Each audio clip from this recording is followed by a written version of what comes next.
It's on. It's on there real good. That's there.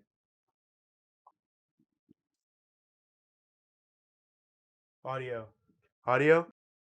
Electrical tape smells like ass. Alright. There's no way that baby's coming out. No way. No fucking way. Ain't no way. Ain't no fuck. Oh, that's a copyright right there. Ready. Oh. Guess he doesn't have any glasses. Me. Why, you may ask? Because I got contacts.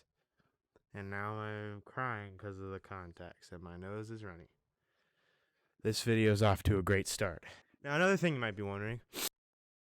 Oh shit. Another thing you might be wondering is, Tate, why do you have a control stick on a chair in front of a, this isn't a control stick on a chair. A control stick on a chair in front of a green screen. This is a highly advanced piece of equipment. I call it the seat of hyper interdimensional travel, also known as. I should have really thought that one through. That didn't pan out like at all. Before we take off in this thing, I do have a confession. All right, it's really hard to say. I'm gonna be real with you guys. I'm a gamer. I know you're automatically going to jump to dislike this video, and just before you do it, please hear me out. Let me explain, just what it's like to be gamers. That way you guys can just understand me more instead of just hating on me like every other non-gamer does, dude. I'm sorry, but fuck, this is dumb. But so here's what us gamers like, okay? Amazing storytelling. Oh god, it's so good. Unique and dynamic gameplay. Oh my god. Oh, it's so good. It's so fucking good. Oh my god. And then you have amazing and beautiful visuals. Oh, it's magnifique. Oh, so good. And did I forget to mention character development? Oh, dude. Oh, it's so good. Right? But you know what us gamers don't like? It's The Last of Us 2. We don't like The Last of Us. We don't like that. Don't do this to me, baby. Don't do this to me, baby. Come on. No. No. No. No. No. Please. Please. Please. Please don't. Please.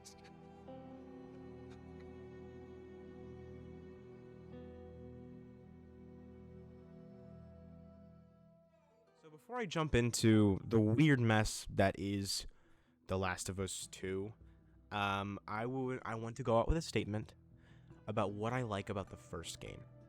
The first game was completely filled with beautiful visuals, amazing character development, a well-written story, and not only that, the characters that I was talking about, from the character development thing that I mentioned like 2 seconds ago, yeah, those characters were smart and dynamic, right? And by the way, if you haven't heard, The Last of Us is a fucking Japanese RPG. Fucking just kidding. Where two broken people, one being an older male and the other being a young female, don't get any ideas until the second game, go out and embark on this journey where they fight clickers, and it's the zombies of this game and this gaming universe, and they fight people too, like people who have been tormented by this apocalyptic environment that they've been placed into. And it's honestly such a compelling story. It basically, every check mark that I said from what us gamers like applies to that first section, to this whole game, right? Let's take this one clip that's totally not going to come into play later and be a focal point for the video. Wink, wink. So here's a scene where our protagonists, Joel and Ellie, that I mentioned before, are just writing through, I think it was somewhere. It was somewhere where they were trying to get to Salt Lake City. I don't remember where. Oh, no, Salt Lake City's the second. They're trying to get somewhere. Seattle. They're trying to get to Seattle, right? So on their way to Seattle, Joel spots a man who is crying for help, right? He's clearly hurt. He's clearly injured. All of us really good people right? We'd be like, sir, I'm so sorry. Do you need help? We'll offer you a ride. We'll offer you medicine, whatever we got, right? But guess what? Joel doesn't do that. He fucking floors it. He just fucking goes, dude, right into the goddamn gas station. And the reason he does this is because, for one, he is smart enough to recognize a trap. For two, he states how in his past life, he was one of these people. I'm pretty sure they're called like fucking. There's something Raiders. I don't know. I forgot. It's been a while. It's been like a month. I don't remember. He used to be one of these people, or not be one of these people, but he used to pull the same stunts that they do, which is faking an injury in order to, get something from someone and manipulate them, right? This one scene alone reveals so much about Joel's past and who Joel is as a character in literally, I want to say, maybe a minute. And that's fucking amazing. And it's different in the second game, though, but we'll get to that. I keep on saying right. I need to stop doing that. That sucks. And so now that I've talked about the beautiful masterpiece that is The Last of Us 1, I would like to now delve into a sequel that my hopes for were high, but my experience was low.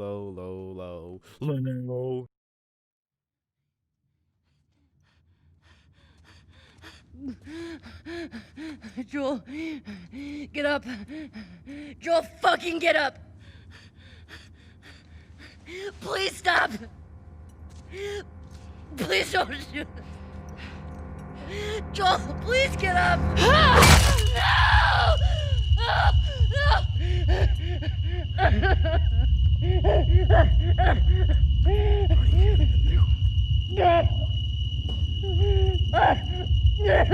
Fucking kill you.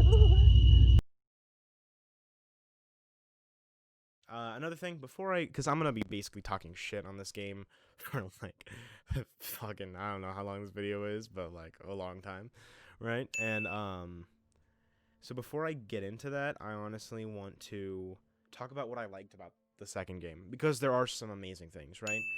As I stated before, kind of slightly, the visuals in this game are fucking beautiful. You see that right there? Dude, you're just like showing me a real picture, dude. That's not a real picture, home bitch. That's a fucking still from the game. I shit you not. Another thing is the gameplay. While the gameplay isn't much different from the first game, it still is very much improved upon with the addition of a, you'll never guess, a jump and prone button. They finally caught up to Call of Duty. That's cool, I guess. Also, I would like to talk about the new characters. A lot of people had issues with the new characters, but in my opinion, I actually really liked them. And one of those new characters that I especially liked was Dina. And what I liked about Dina's character was her relationship with Ellie. That's right, guys. Listen. You might piss your little bitch boy pants, but there's lesbians in this game. And it's honestly one of the best parts of the game. It's one of the most human. It's one of those elements that you get from the first game, it being so human and being so much like our real world, but placed into this hell world. Fuck. And another thing that I really got to point out before we jump into this is that I really liked a whole bunch the idea of the game. The idea of the game was it was a great idea. The idea of flipping morality on its head, especially as a player, right? You got so used to Joel and who he was, and just to see that what you did in the first game affected other people's lives, that's interesting. That's so interesting.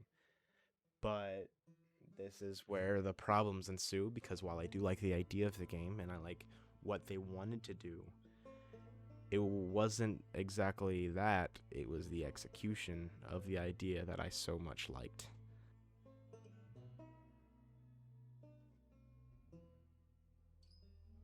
So, as I said, the pros, I would like to jump into some of the cons of the game now.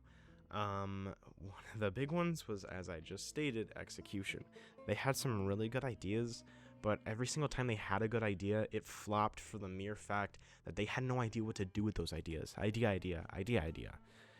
And it was just so heartbreaking to see, because everything that they tried to do in the first game, they executed perfectly. I mean, if you want a strong female character, Ellie is one of the strongest female characters I've ever seen, and she's went through a whole shit ton of shit, and she came out on the other side a badass, right? That was so well done, and especially the lesbian arc in the DLC. It could have been seen as pandering. It could have easily fallen on its fat fucking face, but instead, it stuck the landing. It was like a kick-ass gymnast who just did like a 360 flip fucking whoop-de-duper gainer yeeter off of the tallest thing you can imagine. My day. That was a good one, Tate. Thanks, Tate. Yeah. You're a cool guy. You're cool too. Want to meet up sometime? Yeah, I do. I don't know. I'm literally talking to myself. Abby as a character is okay. The idea is good, right? As I said before, you know, your main character from the previous game that you grew to love, having consequences. I'm consequential my thirst for being a fucking idiot today. The consequences for his actions, like, you know, he has them, right? And in all honesty, I'm not one of those fucking meatheads who think that Joel dying was bad. I honestly feel like it was probably necessary to, you know, propel Ellie forward and to really make her the main protagonist. But the thing was, guys, is that Joel died, yeah, but Ellie wasn't even the main protagonist, really. She almost had just as much screen time as Joel's killer. Now, I know you may be thinking, wait, before you get into that, can you at least tell us how Joel died? And, you know, maybe I haven't seen the game and I don't plan on playing it. I'll tell you how Joel died. Here it is. He was with his brother Tommy, right? They found a girl in need. They, you know, fucked up some Zambers, some clickers, some flicker wickers. They fucked up some, what I like to call puff daddies. Fucked them up good. And then when they got back, or when they got to a safe space, Abby, who was on a mission to hunt Joel, by the way, because he killed her father, she says, let me take you back to my base up in the middle of nowhere. And literally, I feel like this is the exact opposite of what happened in the first game. In the first game, it was a situation where I feel like any sane person would be like, we should help him. And then Joel did the opposite, right? But in this situation, we should be like, nah, we shouldn't trust her. And we didn't even know who she was hunting at this point in the game. I just want to make that clear. So that's not an aspect at all. Just the idea of a stranger leading us to a big group of her own people. And especially when they get there, Joel not feeling an ounce of anxiety or an ounce of like, oh, maybe something's wrong. Because, you know, he was able to identify a trap that was, in my mind, way less significant of a setup in like mere seconds. But in this, he doesn't figure it out until he's fucking getting bludgeoned with a golf club. And here's my thing. Like I said, I'm fine with Joel dying. But not only was it them dumbing down the character in order to do so, it was them not building up to his death. This is a character that we've grown to love over the course of like a 15-hour campaign before. And I understand actions have consequences. There's the apocalypse and not everything's bold and pretty. But from a storytelling aspect, his death was mere shock value. And while it did propel Ellie, it didn't propel her enough. It's a 20-hour campaign. You play as Joel for like fucking 5 minutes in the opening credits, right? You play as Ellie for 10 hours. But take us 10 hours of a 20-hour campaign. That's fucking weird.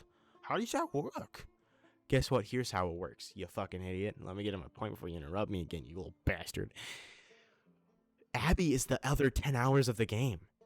The person, and okay, just for structure purposes, Joel dies in the first 3 hours of gameplay. 3 hours of 20-hour campaign. We don't know anything about Abby other than she has a guy named Owen that she has buggada boned in the past. And now we're supposed to sympathize and play as her? They also, the morals and the ideas that they push, while being interesting, the execution fails, and how much they push them down your throat, just like they push everything else and fucking down their throat is dumb. And this is a point made by Robin Gaming. I saw his video on it. You guys should go check it out. It's really good. Probably better than this one. Way more put together, but I'm just kind of ranting and going for it. You have Ellie, who kills dogs. Abby pets dogs. Abby doesn't kill a pregnant woman. Ellie kills a pregnant woman. You see it? Yeah, you see how different they are? It's so weird. It's almost like you're the bad guy all along. I understand the game's about perspective. and how from one person's point of view you're a saint, but from another person's point of view you're the person that ruined their life. And I think that's so interesting. But guess what? Here's a drinking game for you. How many times is Tay gonna say the execution sucked? Because the execution fucking sucked on this. Literally, I've heard one of the biggest fixes they can make to this game is simply rearranging the order. But even then, I don't think that would work. And that's kind of shitty from a, AAA game and, developers that have made amazing titles such as Uncharted, Uncharted 2, Uncharted 3, Uncharted 4, The Last of Us 1, Crash Bandicoot 1 through a million, and then, The Last of Us 2. You would expect more. And this is honestly where I think the game fucks up, is our expectations. Here's what I mean.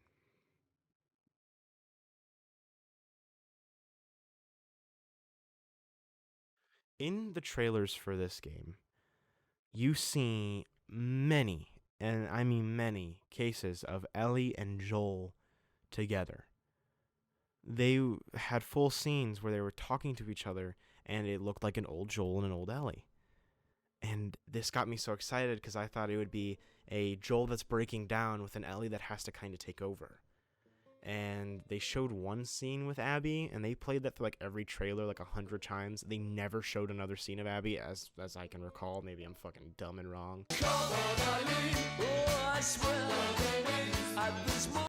Maybe, I don't know. And so through this marketing, right, we believed, and this is what I grabbed from the marketing. Joel goes down a dark road. Ellie also goes down a dark road. They separate, and then Joel reunites with her, saying, You think I'd let you do this on your own? Guess what? Yeah, he fucking does. I'm fine with duping your audience, right? Marvel does it all the time. They kept Spider-Man out of most of the promos, and like in Civil War until later. That's fine. And even in the first game, they recorded a sequence where it made it look like Ellie was gonna shoot Joel because he was infected, and that was never even in the game, right? And so Naughty Dog is not, they're not scared of, subverting expectations. But with this game, with Last of Us 2, we were told, hey, remember those two fucking idiots that you played with in the first game? Yeah, you're going to play with them again. Those lovable dorks here, playing with them again. And you're going to go on a redemption story with Ellie and Joel. But we didn't get that. We got the exact opposite of that. Joel was in the game for 5 minutes, and the only parts that he was in the game that wasn't that first opening scene was the fucking amazing flashback sequences that, in my mind, could have been a game in its own and should have been the game that we got. Because Ellie's still not trusting Joel over, him being a fucking idiot and, doing whatever, trying to save her life instead of, saving the world. And honestly, seeing that growth and seeing how they interact with each other after her kind of learning that would have been interesting. But instead we saw it in snippets. We saw it intertwined with a story that we didn't want to play. I paid you $70 for the fucking deluxe edition to play as old man Joel and older Ellie, and see them grow together and really come to terms with who they are and what they've become from the first game. And the game we got was a fucking Trojan horse of an agenda that no one wanted, a main character dying for shock value, and playing as someone who simply was never said in any sort of promotional art that we were going to play as. In conclusion, I guess if I had to sum up this whole video, it'd be that if Last of Us 2 was released on its own with no ties to The Last of Us 1, this honestly could have been one of the best games of 2020. But since it, preceded such an amazing game and tried to build a franchise that we were all so, anticipating and hoping for, it just didn't live up to what we wanted and to our standards. Honestly, I feel kind of like a parent. Right, shout out to NakeyJakey, who I'm basically stealing his format from, but he said in one of his videos that video games are like moms, or we're like he said that video games are like dads. They teach us important lessons and they really put us through the ringer sometimes, but in the end, we learn something and we grow closer to that dad. But for me, in this scenario, I feel like the dad. I feel like my kid, Naughty Dog, just came up to me and said, hey, look what I made. And it was just, he just drew a dick And I'm like, son, where'd you learn to draw dicks? And he's like, I mean, it's the magazine's under your bed, Dad. Oh, well, fuck. Listen, son, as much as I would have wished that you made anything other than a dick on a piece of paper and said, fuck you, Joel, on it. I don't know who Joel is. I don't know, maybe he wronged you or killed someone's dad or something. I don't know. But, I'm not mad that you did this. Just disappointed. I guess another reason why this is disappointing is because, there's a lot of shit going on in the world, and I use games like Uncharted and, Last of Us and Naughty Dog games to really escape that, and I thought this new game would be a perfect escape, from pandemics and fucking racism and fucking white girls who drink Starbucks on their fucking Instagram stories thinking they're a politician all of a sudden. Sorry, fucking Brittany. I'm not going to vote for you in the 2020 election. Here's a Starbucks gift coupon. Go fucking drink yourself to death with a frappe. Anyway, as much as I wanted to escape from that stuff, this game just reminded me of it all. It reminded me of how sometimes, as much as you build up expectations for life, it just ends up disappointing you at times. But in the end, disappointment teaches us what we want in life.